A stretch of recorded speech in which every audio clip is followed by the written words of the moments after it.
World war to के बाद अब दुनिया में एक नया चलन था इंटरनेशनल पॉलिटिक्स में कि हम रीजनल प्रॉक्सिमिटी के आधार पर, यानी कि जो पास हैं देश, उनके साथ मिलकर एक रीजनल ग्रुपिंग बनाएंगे, आपस में इकोनॉमिकली मजबूत होंगे और इंटरनेशनल लेवल पर जब पॉलिटिकल इश्यूज की बात आएगी तो साथ खड़े होंगे। लेकिन जब मैं साउथ एशिया की तरफ देखता हूं तो लगता है कि पास होने का मतलब साथ होना नहीं होता। Geographically we are connected but साथ नहीं है। सार्क में अफगानिस्तान, पाकिस्तान, इंडिया, नेपाल, बांग्लादेश, भूटान, श्रीलंका, मालदीव्स, हम सब देश मिलकर सार्क बनाते हैं। सार्क का इतिहास राइट आफ्टर इंडियन इंडिपेंडेंस, उसके रूट्स हमें वहां दिखते हैं। सार्क नहीं बना था, लेकिन एक व्यू था कि हमें भी ऐसा कोई रीजनल ग्रुपिंग बनाना होगा। इनिशियली आइडिया था कि साउथ एशिया में साउथ ईस्ट एशिया, यानी कि जहां पर आज आसियान है, मिलकर भी एक बन सकते हैं। अब यहां पर कुछ काम हो नहीं पाया था, बात 1980s तक पहुंच रही थी। इतने में वहां आसियान का काम हो गया था। अब द पॉइंट इज कि इसकी शुरुआत कहां से हुई? बांग्लादेश। जियाउर रहमान का आइडिया था कि इकोनॉमिकली मजबूत अगर हम हो जाएं तो हम अपने पोटेंशियल का सही इस्तेमाल कर सकते हैं। अब यह आइडिया इंडिया से इससे पहले इमर्ज हो चुका था, बट कोई फ्रूटफुल रिजल्ट नहीं निकला था। यहां से बांग्लादेश से वो पहुंचते हैं नेपाल में, किंग बिरेंद्र के पास। कहते हैं कि देखिए, इतनी बड़ी पॉपुलेशन है, इतनी बड़ी मार्केट है, तो हमें साथ हो जाना चाहिए, किसी ना किसी को प्रयास करना पड़ेगा। खैर, यूनाइटेड नेशन के हेडक्वार्टर के साइडलाइंस पर जो हम सब देशों के रिप्रेजेंटेटिव्स हैं वो मिलते हैं। कहते हैं कि let's make SAARC, South Asia का अपना एक रीजनल कोऑपरेशन का एसोसिएशन बना लेते हैं। तो लेकिन बाकी सब देश तैयार थे, मतलब श्रीलंका, मालदीव्स, भूटान, बांग्लादेश, नेपाल तो स्पीयरहेड कर ही रहे थे, लेकिन इंडिया और पाकिस्तान अभी तैयार नहीं थे। पाकिस्तान को लगता था कि शायद ये इंडिया का एक स्ट्रेटेजिक मूव है। इंडिया इन सभी देशों को साथ लेकर इकोनॉमिकल हेजमॉन बनना चाहता है इस एरिया में, और बाद में उसको स्ट्रेटेजिकली यूज करेगा पाकिस्तान के खिलाफ। अब इंडिया क्यों नहीं बन रहा था? कुछ एक्सपर्ट्स का कहना है कि इंडिया को लगता था कि शायद यहां पर जो बायलैटरल इश्यूज हैं देशों के, उसके साथ मिलकर कोई अल्टरनेटिव ग्रुपिंग बनाकर इंडिया के अगेंस्ट कोई संशय ना पैदा किए जाए। The reason is unequal status within these nations. हालांकि ये आइडिया इस तर्ज पर था कि देखो, यूरोप में ईयू है, इवन अफ्रीकन यूनियन में, अफ्रीका में अफ्रीकन यूनियन है, साउथ ईस्ट एशिया आसियान है, और ईयू का तो सबसे सक्सेसफुल मॉडल बताया जाता है। इकोनॉमिक इंटीग्रेशन हुआ था स्टील और कोल को लेकर, और फिर देखिए एक बड़ी ताकत बन गई है, यानी कि और ज्यादा ग्रोथ रेट इनका हो गया, प्रोस्पेरिटी हो गई, सिक्योर ज्यादा हो गए। एक समय पर ईयू जोन ऑफ वॉर था, यह जोन ऑफ पीस में कन्वर्ट हो गया। तो यही कुछ सपना था कि यह एरिया भी जोन ऑफ पीस में कन्वर्ट हो जाएगा। एयू, अफ्रीकन यूनियन, उसने भी प्रयास करने स्टार्ट कर दिए और क्रेडिबल चेंजेस वहां पर आ रहे हैं। आसियान हमारे सामने उदाहरण है।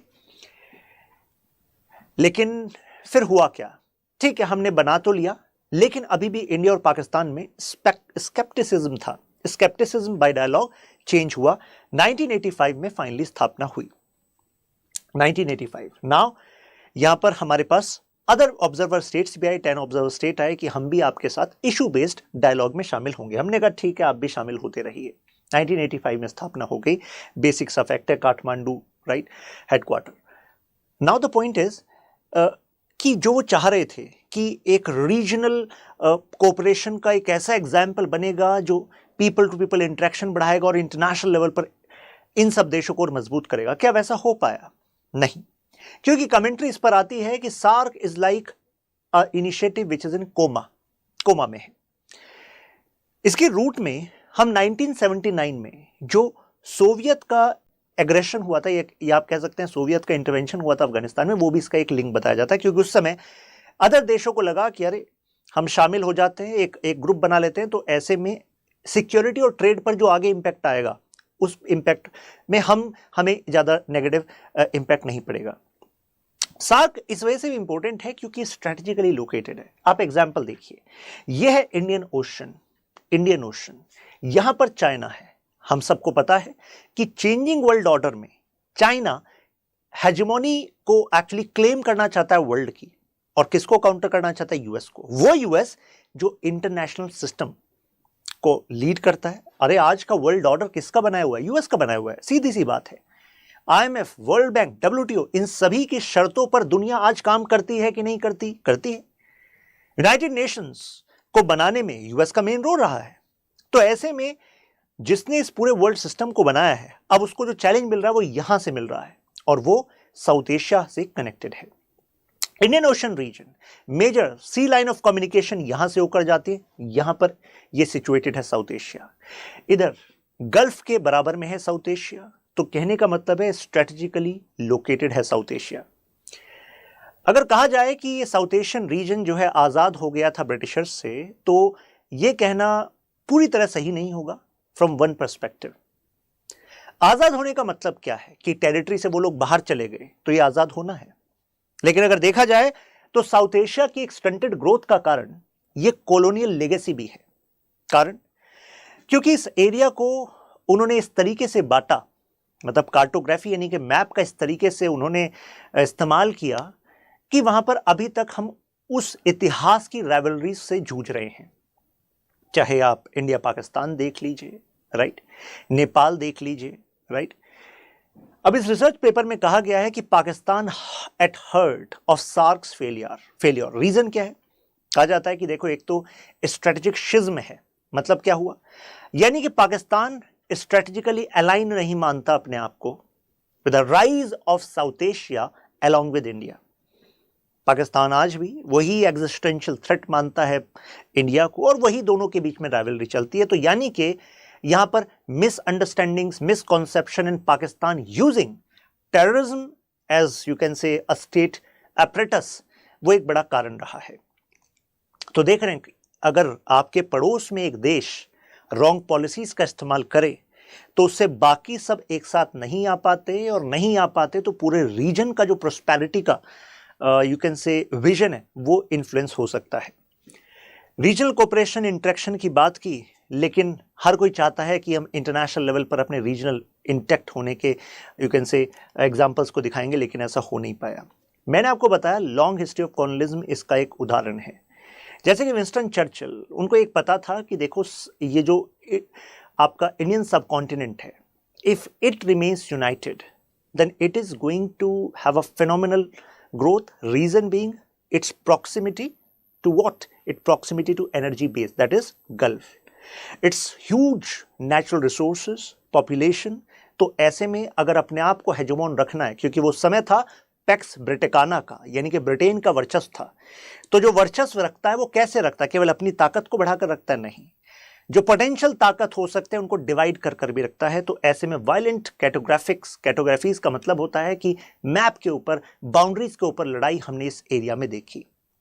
इस एरिया में फिर इंसर्जेंसी का इशू, सेपरेटिज्म का इशू, क्रॉस बॉर्डर टेररिज्म का इशू, देन आपका वाटर शेयरिंग का इशू। तो ये सब इश्यूज कहीं ना कहीं कनेक्टेड हैं to the roots, which roots are colonial roots. Unequal partners, यानी कि एक यहां पर परसेप्शन फैलाया गया कि देखो, यूरोपियन यूनियन इस वजह से सक्सेसफुल हो पाया कि मोरओवर ये देश जो हैं एक ही लेवल के थे। हालांकि ये फैक्चुअली करेक्ट नहीं है, क्योंकि ईयू को फोर्ज करने में शुरुआत में Germany was the prominent nation. Germany ने मेजर इन्वेस्टमेंट किया कि ईयू साथ आए, और ऐसा ही इंडिया भी कर रहा है कि नहीं कर रहा है? आप एग्जाम्पल देखिए साउथ एशियन सैटेलाइट, आप एग्जाम्पल देखिए India saying that we should have alternative mechanisms so that South Asian neighbors should not get into the trap of China. तो चाइना के ट्रैप में ना आए, आप अल्टरनेटिव्स ढूंढें, हम साथ मिलकर अल्टरनेटिव ढूंढते हैं, आपके इंफ्रास्ट्रक्चर का, आपके पावर जनरेशन का। इंडिया ने एफर्ट्स किया है कि नहीं किया है? नेपाल में, भूटान में, बांग्लादेश को। तो पॉइंट इज कि ये जो अनइक्वल पार्टनरशिप है, ये एक थ्रेट परसेप्शन, एक नैरेटिव है जिसको पाकिस्तान भी पुश करता रहा है कि चाइना देखो, बांग्लादेश के साथ जब पाकिस्तान बात करता है, नेपाल के साथ बात करता है, एक ही बात करता है, देखो कभी भी इंडिया आपको इक्वल पार्टनर नहीं मानेगा। इंडिया तो वो बिग ब्रदर एटीट्यूड रखेगा, आप तो छोटे भाई की तरह ही होंगे। जबकि वर्ल्ड पॉलिटिक्स में एवरीवन इज इक्वल, लेकिन आपको इक्वल स्टेटस नहीं मिलेगा। तो इससे एक एप्रहेंसिव एटमॉस्फेयर फैलेगा कि नहीं फैलेगा? फैलेगा। इंडिया पाकिस्तान में बॉर्डर डिस्प्यूट है, साथ में बांग्लादेश पाकिस्तान में बॉर्डर डिस्प्यूट है।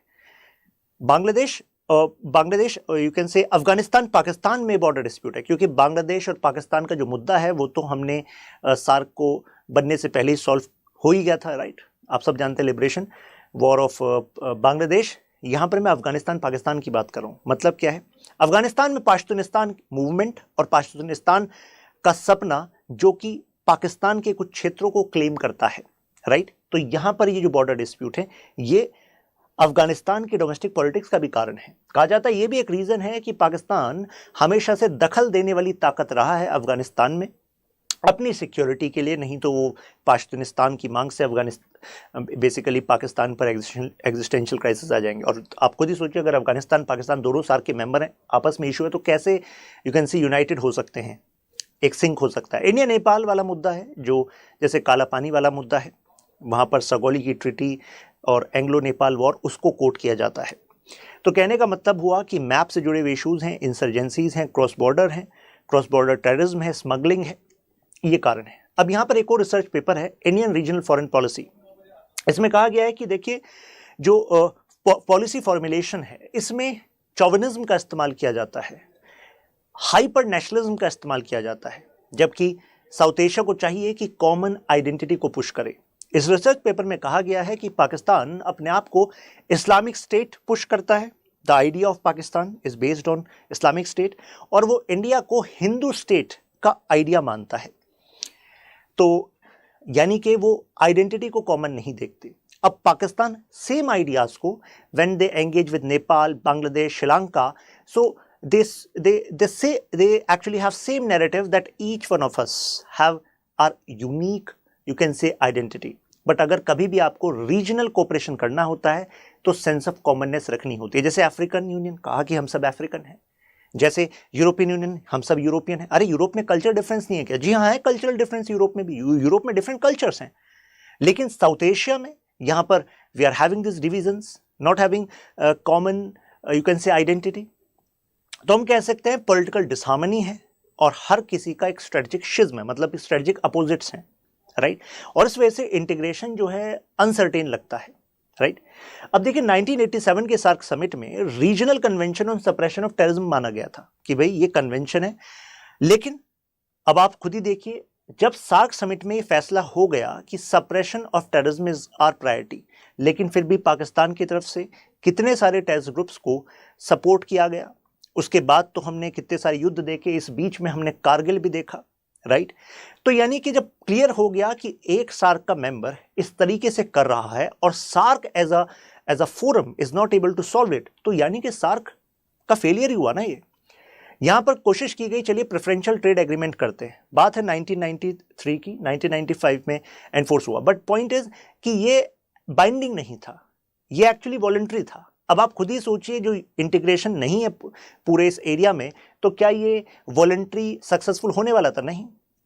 कहा गया कि चलिए आप टैरिफ्स को यानी कि इंपोर्ट ड्यूटीज को ग्रेजुअली रिड्यूस कीजिएगा, बट यहां पर ये नहीं हो पाया।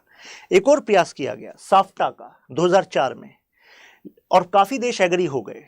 काठमांडू एग्री था, बाकी देश भी एग्री थे, और इंडिया वाज आल्सो एग्री कि ठीक है हम जो टारगेट उन्होंने दिया है कि 2016 तक हम ग्रेजुअली जो है जीरो इंपोर्ट ड्यूटी लगाएंगे अगर आपस में हमें ट्रेड करना है। तो ये भी बिल्कुल बात क्लियर हो गई थी कि ओरिजिन ऑफ गुड वाले मुद्दे पर वी शुड बी क्लियर। ऐसा नहीं होना चाहिए कि चाइना जो है वो पाकिस्तान में अपनी गुड्स को ला रहा है और पाकिस्तान के थ्रू जो है इंडिया में बेच रहा है, ऐसा नहीं होना चाहिए, राइट, कि चाइना भी फिर जो है जीरो इंपोर्ट ड्यूटी का फायदा ले लेगा। तो ये बातें क्लियर थी, लेकिन पाकिस्तान एग्री नहीं हुआ। लास्ट में पाकिस्तान को लगा कि नहीं नहीं हम जो है जियो पॉलिटिक्स को पहले रखेंगे, जियो इकोनॉमिक्स को बाद में रखेंगे, तो फिर ये वाला पॉइंट भी फेल हो गया। तो टेररिज्म भी मुद्दा था, फिर खुद पाकिस्तान की apprehension of keeping geo politics above geo economics. हमें इसमें सोचना चाहिए कि बांग्लादेश एक सक्सेसफुल नेशन रहा सार्क नेशंस में, कारण कि उसने जियो इकोनॉमिक्स को पहले रखा और जियो पॉलिटिक्स को बाद में रखा। Water sharing, boundary issues India और बांग्लादेश के बीच में भी थे, बट वो ग्रेजुअली रिजॉल्व होते रहे, बट यहां पर दिस वाज रॉन्ग। 2017 इंडिया ने ऑफर किया कि चलिए साउथ एशियन सैटेलाइट बनाते हैं, और हम चाहते हैं कि इंडिया की टेक्नोलॉजिकल प्रोनेस अगर हमारे पास है, इसरो है हमारे पास, तो let's give a satellite gift. यानी कि आप सब अगर वेदर फोरकास्टिंग हो, आपके एग्रीकल्चर से जुड़ी जानकारियां हो, फिशिंग से जुड़ी जानकारियां हो, मेट्रोलॉजिकल सर्वे हो, उन सब में आपको ये सैटेलाइट मदद देगी। It was a gift of India. लेकिन पाकिस्तान ने इसको रिजेक्ट कर दिया। पाकिस्तान ने कहा नहीं, हमें मत इसमें गिनना, वी आर सेपरेट। तो means these efforts are being, you can say, sideline. उसके बाद परसिस्टेंट क्रॉस बॉर्डर टेररिज्म हो रहा है, पठानकोट, जम्मू, उरी, पुलवामा, हम कैसे भूल जाएं। तो इन सब के बाद फिर आपने ये सुना होगा, talks and terror do not go hand in hand, कि एक तरफ आप बातचीत की बात करते हैं और दूसरी तरफ वहां से आतंकवादी हमले होते रहते हैं, कैसे ये साथ चलेगा। फिर 2016 में जब इस्लामाबाद में इसकी बैठक थी तो भारत ने कहा हम इसका बहिष्कार करते हैं, सीधी बात। और हमारे साथ अन्य देश भी साथ आए, बांग्लादेश, भूटान, अफगानिस्तान, सबने कहा भाई बिल्कुल ठीक बात है। कश्मीर एक अनफिनिश एजेंडा लगता है पाकिस्तान को, और इस वजह से पाकिस्तान किसी भी मुद्दे पर एकात्म नहीं रख पाता। अब रीसेंट मीट कैंसिल क्यों गई, वो आपको एक रीजन मैंने बताया था। दूसरा देखिए, अफगानिस्तान वाले मुद्दे पर भारत ने कहा था कि अफगानिस्तान में जो डेमोक्रेटिक गवर्नमेंट थी, भारत उसके साथ सिंक में था। भारत ने कहा कि जो उसके ऑफिशियल रिप्रेजेंटेटिव हैं उसको आप वहां पर बैठने दीजिए। ये जस्ट आफ्टर काबुल में जो तालिबान ने अपने आप को काबिज किया उसके बाद की बात है। पाकिस्तान ने कहा नहीं, तालिबान के रिप्रेजेंटेटिव सार्क में बैठेंगे। इंडिया ने कहा ये क्या बात हुई, अरे तालिबान में हक्कानी नेटवर्क है और हक्कानी नेटवर्क टेररिस्ट ग्रुप है और आप उसको समर्थन देते हैं, उसके रिप्रेजेंटेटिव्स को हम सार्क में कैसे बैठा लें। तो ऐसे में सार्क के अदर मेंबर्स ने कहा लेट्स डू वन थिंग, हम एक एम्प्टी चेयर रखेंगे, यानी कि खाली चेयर रखेंगे, किसकी याद में, कि भाई अफगानिस्तान में का रिप्रेजेंटेटिव, लोकतांत्रिक सरकार, वो कभी ना कभी आएगी, उसका रिप्रेजेंटेटिव यहाँ पर है। लेकिन पाकिस्तान ने कहा हम ऐसा नहीं होने देंगे, तो फिर ये हो ही नहीं पाया। अब सोल्यूशन एक क्या हो सकता है कि सार्क का जो चार्टर है, यानी कि सार्क का जो कॉन्स्टिट्यूशन है, उसमें आर्टिकल 10 का जो सब क्लॉज 2 है वो ये कहता है कि सार्क चार्टर में जो डिसीजंस हैं वो at the level of SAARC only multilateral issues होंगे, यानी कि बायलेटरल इश्यूज को सार्क के फोरम पे नहीं लाया जाएगा। केवल वही एजेंडा होंगे सार्क में जो यूनानिमसली, एक मत से सबने डिस्कस किए, उन्हीं को केवल इसमें लाया जाएगा, राइट। यानी कि सार्क समिट को जो इस एरिया के बायलेटरल इश्यूज हैं उनको रिजॉल्व करने में नहीं यूज किया जा सकता। भाई जैसे इंडिया नेपाल वाली बात है, इंडिया पाकिस्तान वाली बात है, उनके लिए नहीं यूज किया जा सकता। तो आपको ये लगता है कि अगर इसको रिव्यू कर दिया जाए और इसमें लिख दिया जाए कि भाई बायलेटरल इश्यूज को रिजॉल्व करना ये एक स्टेप हो सकता है फॉर द बेटर इंटीग्रेशन, तो this can be a solution, right.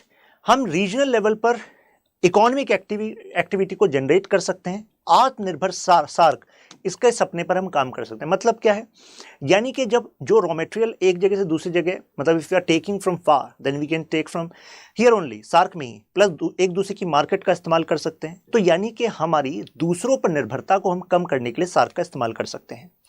कोविड-19 के दौरान भारत ने यहाँ पर लीडरशिप ली। वर्चुअल समिट में प्राइम मिनिस्टर मोदी जी ने कहा कि हमारे पास जो मेडिकल सप्लाईज हैं, वैक्सीन्स हैं, those are available for all SAARC nations including Pakistan. That's what leaders do. Redefining SAARC charter, यहां पर हम ASEAN-X फॉर्मूला ला सकते हैं। मतलब क्या हो, ये सॉल्यूशंस में लिखिएगा आपने, यानी कि अगर किसी बात पर पाकिस्तान एग्री नहीं हो रहा तो पाकिस्तान को माइनस कर दो, बाकियों के साथ काम करते रहो, तो this can be a solution, right. अब देखिए ये क्वेश्चन क्या है, do you think SAARC will get replaced by other sub regional groupings यानी कि BBIN, BIMSTEC। तो क्या आपको लगता है अगर सार्क कोमा में है तो चलो फिर हम किसी और इनिशिएटिव का इस्तेमाल करेंगे जिसमें पाकिस्तान नहीं है? Can this B a solution? बताइएगा आप कमेंट्स में आपका क्या मानना है। और ये आपको पता ही है, टेलीग्राम ग्रुप, इंस्टाग्राम, त्यागी लाइव डिस्काउंट कोड। फिर मिलते हैं, जय हिंद। अगर आपको किसी अन्य टॉपिक पर एनालिसिस चाहिए तो you can just put a comment below और you can reach me here. We'll bring that analysis.